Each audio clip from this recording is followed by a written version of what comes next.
This is a city in the Kingdom of Saudi Arabia. All those beautiful landscapes and infrastructures were built with money made from oil. And this is the oil-rich Niger Delta region of Nigeria.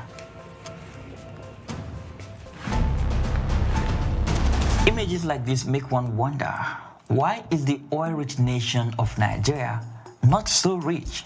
Where does all the money made from Nigeria's oil go? Well, in the early 1900s, this area, known as the Arabian Peninsula, was filled with small tribes under the control of the Ottoman Empire. It was just purely desert sand at this point. But after World War I, the Ottoman Empire collapsed, leaving these tribes to fight each other for power. One tribe from the interior, known as the Al-Saud, eventually conquered most of this peninsula. Once the Al-Saud family took control, he decided to rename the peninsula as the Kingdom of Saudi Arabia. Some years later, in 1951, the Arabian American Oil Company, known as Aramco, discovered massive oil reserves in this country. Aramco made great use of the Trans-Arabian pipeline, which ran from within the Saudi Arabia across Jordan and Syria to East Mediterranean terminal at Sidon, Lebanon. The company also constructed a massive gas gathering system, building infrastructures to help it conquer the energy market. During the 1970s and early 80s, Saudi Arabia gradually acquired complete ownership of Aramco, and in 1984, Aramco had its first Saudi president. In 1988, the company was renamed Saudi Aramco. Unlike other developing countries at the time, Saudi Arabia used the capital generated from oil to develop the country, turning it into one of the most beautiful countries in the world today. The model used by the Saudi monarch was a long-range economic development blueprint that was arranged into a series of 5-year plans. The first two 5-year plans, which ran from 1970 to 1975 and 1976 to 1980, established most of the country's basic transport and communications facilities. Subsequent plans sought to diversify the economy, to increase domestic food production, to improve education, vocational training, and health services, and to further improve communication routes between the different regions of the country. As all of these were happening, another country not very far away was struggling and failing to harness its oil wealth. With the amount of oil deposit Nigeria has, it should be not just a rich nation, but a very rich one. So why does the oil-rich nation appear to be underdeveloped with bad roads, poor electricity supply, poor infrastructures generally? How much does Nigeria earn from its oil production? And why does this money not translate to massive development like that of Saudi Arabia? Where are Nigeria's huge oil profits? Now, let's examine the Nigerian situation. In July 2024, it was reported that crude oil production in Nigeria had increased to 1.3 million barrels per day from 1.2 million barrels per day in June of 2024. For context, here is a table showing crude oil production of different African countries. This data, which was obtained from the Organization of Petroleum Exporting Countries, OPEC, shows that Nigeria is currently the #1 oil producer in Africa, a development that gave the Nigerian Upstream Petroleum Regulatory Commission such great pride when they shared the news in this post back in July 2024. The Commission also revealed that Nigeria has 37.5 billion barrels of proven reserves with a production capacity of approximately 2.19 million barrels per day. This huge deposit of oil and the corresponding production capacity means meeting up with the OPEC quota of 1.5 million barrels per day shouldn't be a big deal, right? Well, on the contrary, this has in fact proven to be more than a problem according to the data we first looked at. It is even more concerning when you consider the 2024 federal government budget, which has a 1.78 million barrels per day oil production target. So, our question is, why does Nigeria keep falling short of OPEC quotas? The main reasons highlighted by experts are poor infrastructure and lack of expertise, oil theft, and the most interesting one, low investments. Whoa, did someone say low investments? What then happened to all the millions and billions the NNPC said they have been spending on production and refining of oil for decades now? Let's get into how much it actually cost Nigeria to produce oil.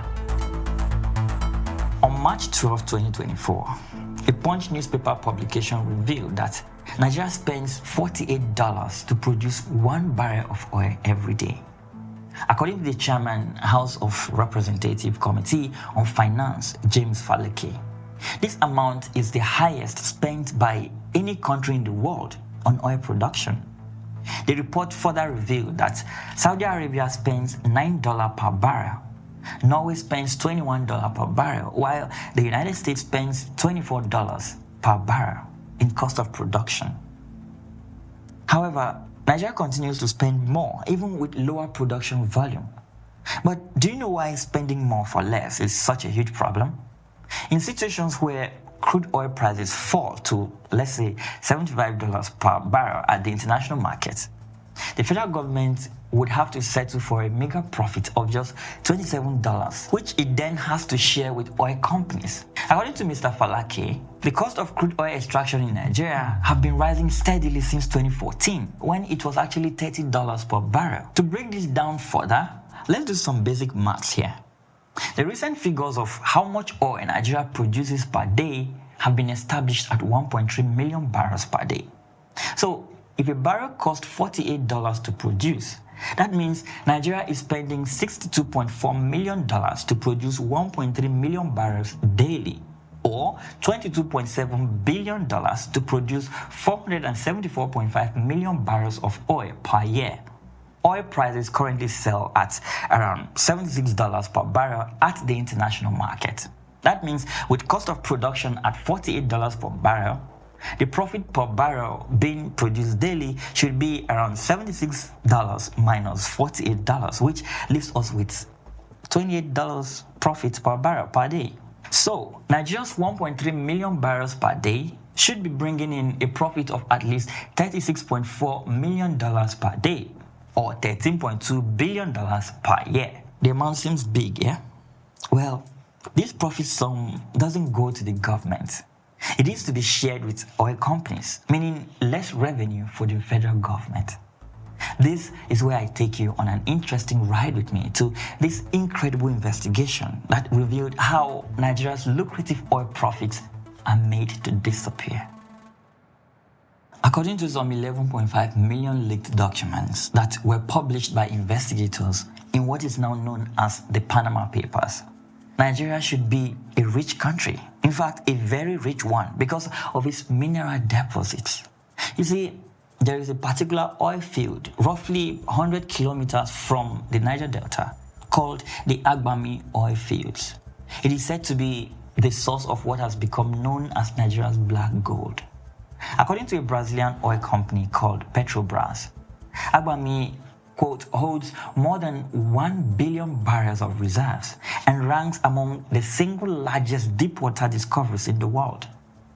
During its glory days in 2009, the oil field was producing close to 250,000 barrels per day. With this sort of production rate and high oil prices at the time, Nigeria could have made a killing, right?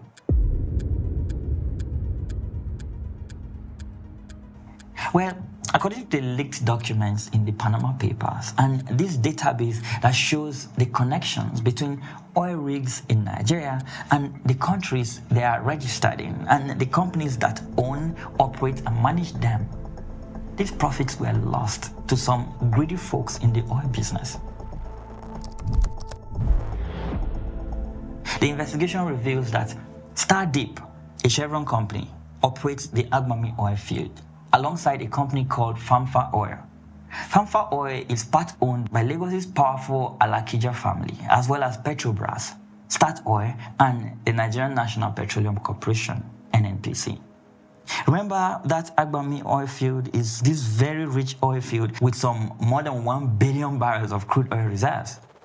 According to a 2015 report from the Nigerian Extractive Industries Transparency Initiative, an organization that was set up to provide a public record of the money paid to the government by resources companies, auditors revealed that Stardeep did not pay any royalties in 2012, even though it owed $66.5 million at the time.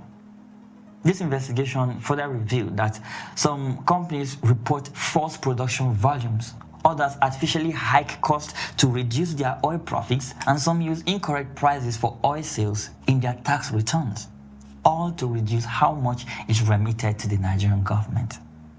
And with the careless attitude of the Nigerian government to data gathering and storage, the government has little knowledge of how much oil is actually produced offshore, relying wholly on the self-regulated data of the oil companies, leading to more revenue loss for the government. In a more damning revelation, the investigation revealed that Nigeria's oil industry at one point used a unique system where briefcase or shell companies purchase oil from the NNPC before selling it on to companies such as Trafigura and Gonvo, making the NNPC the only major producer to sell oil to speculators and traders rather than to end users.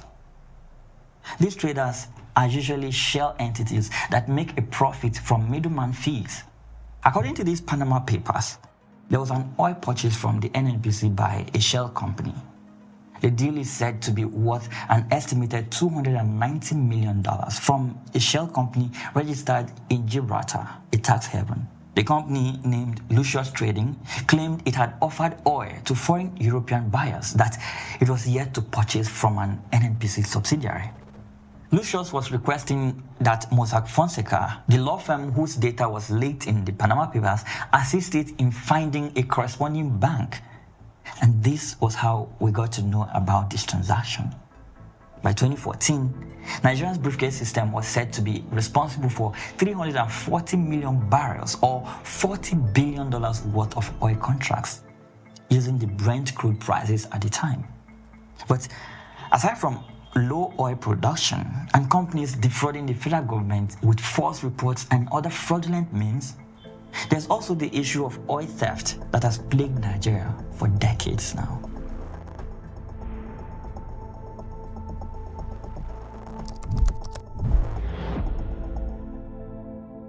There have been multiple reports of a criminal collaboration between security forces, militia groups, and sometimes even village heads, as well as oil company employees who use different methods to steal crude oil after it has been extracted from the ground by multinational oil companies operating in Nigeria.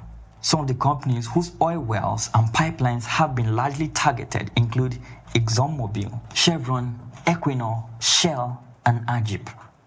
But how is this oil theft even carried out? Well, there are various ways oil thieves go about stealing crude oil in Nigeria. The first is known as hot tapping. During this process, these thieves connect an illegal pipeline to a high-pressure pipeline belonging to one of these multinational companies we mentioned earlier. When they are able to do this successfully, oil is then diverted from the primary pipeline into vessels or tankers that are used to transport these illegal oil proceeds to neighboring countries. By gradually taking this crude oil from the primary source in small amounts, these pipelines can remain undetected for years. Hot tapping is very complex and dangerous. It is not a method someone with little knowledge of the oil facilities will attempt, which means some oil workers are in on this illegal operation. Another method used by these criminals is called cold tapping. This is the method used by those militant groups that blow up pipelines just so they can attach their own pipeline to the primary pipeline. The difference here is that once the primary pipeline is blown up, it is usually shut down for maintenance, by which time the criminals can then carry out their own attachment of their pipelines to the primary pipeline, from where they can gradually transfer crude oil to their vessels. The last method is one which requires sort of collaboration with security agencies. This one is called terminal and vehicle transportation. This is carried out at the port terminals where crude and refined oil products are transported to international locations. In this phase of the oil theft, it is alleged that top officials collude with corrupt security agents to facilitate the siphoning of oil shipment reserves into criminal fuel trucks. These trucks are then taken into neighboring countries where oil is not subsidized as it is in Nigeria. This is how the oil theft industry thrives in Nigeria. But here is where we must note that oil theft is not carried out by these boys caught with vessels on the open sea. The organized nature of oil theft requires an effective collaboration between different players or participants, from corrupt officials to militants and even politicians. According to former Nigerian President Olusegun Obasanjo, militant organizations have often been used by political godfathers in the oil sector regions to cause chaos in these regions. These disturbances then give the political elite the opportunity to implement methods of oil theft under more loose supervision by the government. These criminal gangs are most times used to sabotage pipelines for cold tapping of crude oil. But having said all that, it would be asinine to ignore the destructive level of corruption that has plagued the NNPC for decades when talking about Nigeria's failure to capitalize on its oil wealth.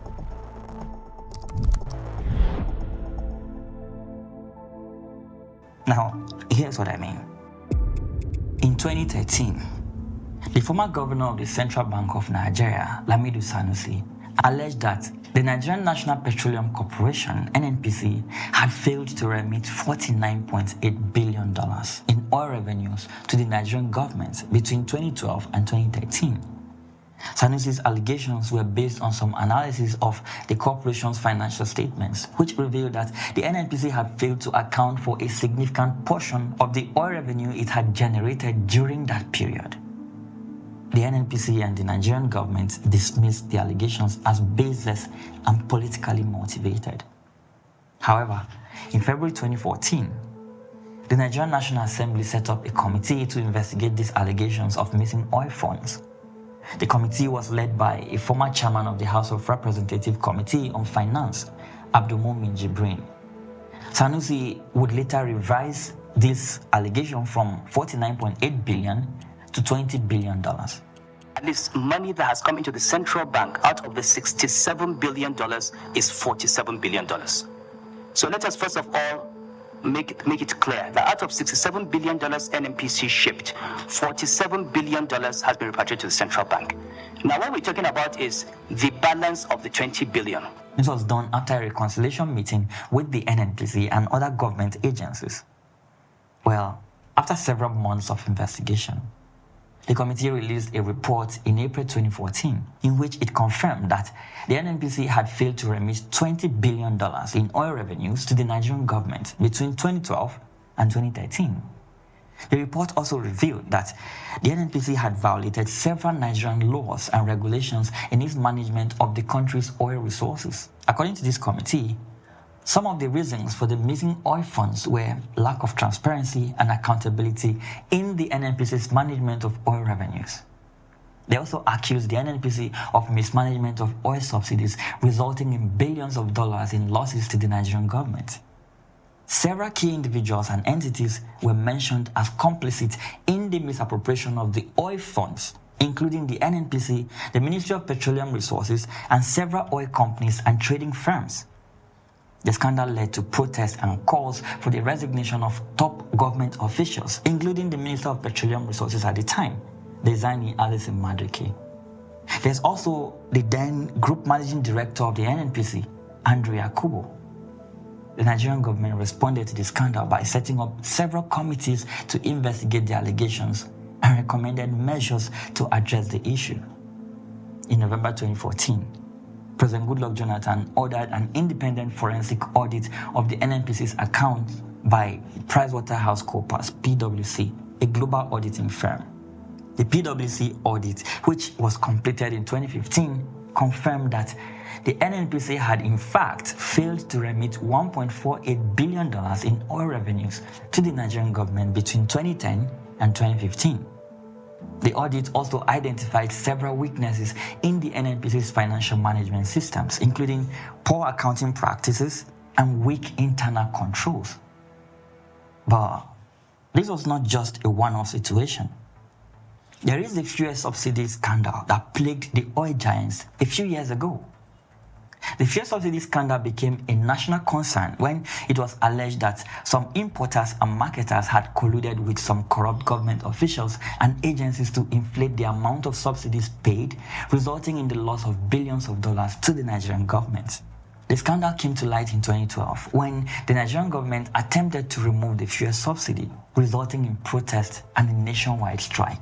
We are all deeply concerned about the issue of corruption. The deregulation policy is the strongest measure to tackle this challenge in the downstream sector.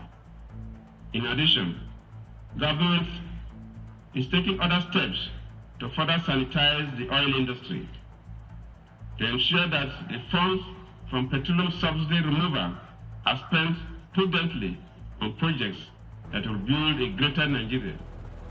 The government argued that the subsidy was unsustainable and wasteful, and that funds saved from its removal could be used for other developmental projects. However, many Nigerians opposed the removal, fearing that it would lead to higher prices of petrol and other goods and services, and that the government would not use the funds transparently or accountably. They also demanded that the government should first prosecute those involved in the subsidy scam before removing the subsidy. This was when things got interesting. The investigation into the subsidy payments revealed that several oil marketers had submitted fraudulent claims and that some government officials and agencies had approved these claims without proper verification. According to a report by a parliamentary committee, about $6 billion had been defrauded from the fuel subsidy fund between 2009 and 2011 by oil marketers, importers, and government officials. The report also exposed the inefficiency and mismanagement of Nigeria's oil sector, which relies heavily on fuel imports despite being Africa's second largest oil producer. And this is in part due to the poor state of its refineries. This scandal led to the arrest and prosecution of several individuals, including oil marketers and NNPC officials. Some of them were charged with offenses such as conspiracy, fraud, forgery, money laundering, and tax evasion. But how about now that the administration of Bola Ahmed Tinubu has declared the removal of fuel subsidies? What has changed? Well, nothing much. Just another scandal. This time involving the years-long rehabilitation of refineries with no time frame on when they will actually start producing. So, to answer our question of why Nigeria is not rich from oil, we have to take a look at a report published in August 2023. The Nigerian Extractive Industries Transparency Initiative announced in a shocking report that the country had earned $741.5 billion from the oil and gas sector between 1999 and 2020. That is a period of about 21 years. The report also stated that Nigeria lost over 619.7 million barrels of crude oil valued at $46.16 billion between 2009 and 2020 from oil theft and sabotage. Also, the Nigerian government has spent $74.39 billion from 2005 to 2021 on fuel subsidies alone. The question then becomes, what did the government do with the rest of the revenue? Because it appears we do not have a revenue problem, but is spending one. You see, as Nigerians keep calling out the failures of the National Oil Company, hoping that they will get the message of frustration being sent out by the masses, the NNPC instead keep finding new ways to disappoint the people. The NNPC announced sometimes in July 2024 of its plan to secure a loan of $2 billion using crude oil prepayment as collateral. Mr. Melekari, the group general manager, said the company wanted a loan against 30,000 to 35,000 barrels per day of crude oil production. He said the cash raised would be used for all of the NNPC's business activities, including supporting production growth. What this means is that the oil giants are now mortgaging Nigeria's future oil production for loans, something that happened during the Buhari's administration as well. Loans that have failed to ease the lives of the people, as seen by the long queues and filling stations and the high fuel prices we're facing today.